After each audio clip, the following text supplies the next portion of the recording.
Europe 1, le journal de l'écho.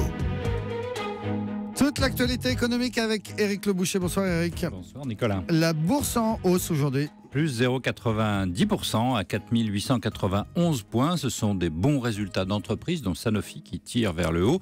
Et en attendant, le message de la Fed qui va intervenir ce soir très bientôt. Le chiffre du jour.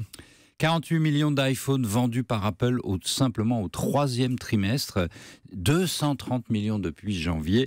Le groupe, c'est plus 20%. Le groupe obtient un succès continu avec ses téléphones. Par contre, l'iPad, c'est en recul.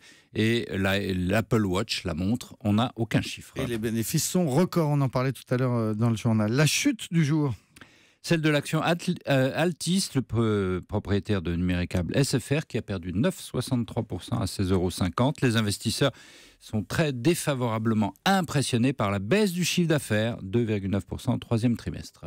Le fait du jour, Éric, c'est la nomination de Gilles Pélisson à la tête de TF1. Il remplacera Nonce Paolini en février prochain. Oui, alors c'est pas quelqu'un de télévision, mais donc c'est d'une certaine façon une surprise, mais en même temps, la maison d'en face a reçu Delphine Ernotte, qui n'est pas non plus une femme de télévision, c'est une femme des télécoms et d'Internet. Et puis, après tout, Gilles Pélisson, il est connu comme l'ancien patron des hôtels Accor, mais il a été administrateur quand même de TF1 pendant très longtemps. Il a même été patron de Bouygues Télécom lui aussi, et il est surtout très proche de Martin Bouygues, c'est le principal. Alors, quels sont ces défis à la tête de la première chaîne française ? D'abord, retrouver une croissance et une ambition, c'est, je crois, principal. Le chiffre d'affaires est en baisse, l'audience est en baisse, elle est plus que 22%, ça reste pas mal, mais c'était 30% en 2005. Et la pub représente encore 3/4 des recettes du groupe. L'action tourne autour de 13 €. Elle stagne beaucoup. Elle était encore il y a 17 € il y a 5 ans. Donc il faut... Nonce Paolini a fait des économies. C'était principalement sa ligne politique. Je crois que Gilles Pélisson aura à retrouver des instruments de croissance. Alors, pour ça, il a le digital. TF1 n'a pas fait grand-chose dans le digital. Il a beaucoup de retard. Il peut le combler.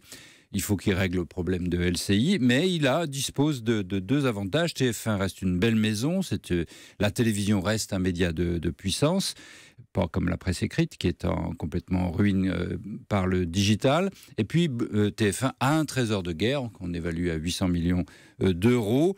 Donc, il a de quoi faire. Ça dépend, en fait, pas tellement de Gilles Pélisson, je dirais, mais de Martin Bouygues.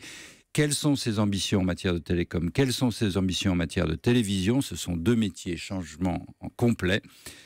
Qu'en fera-t-il? A-t-il les moyens? A-t-il l'envie de continuer? Je n'en sais rien. Pour l'instant, et on verra, c'est Gilles Pélisson qui répondra. Merci beaucoup. C'était le journal de l'économie, signé Éric Le Boucher.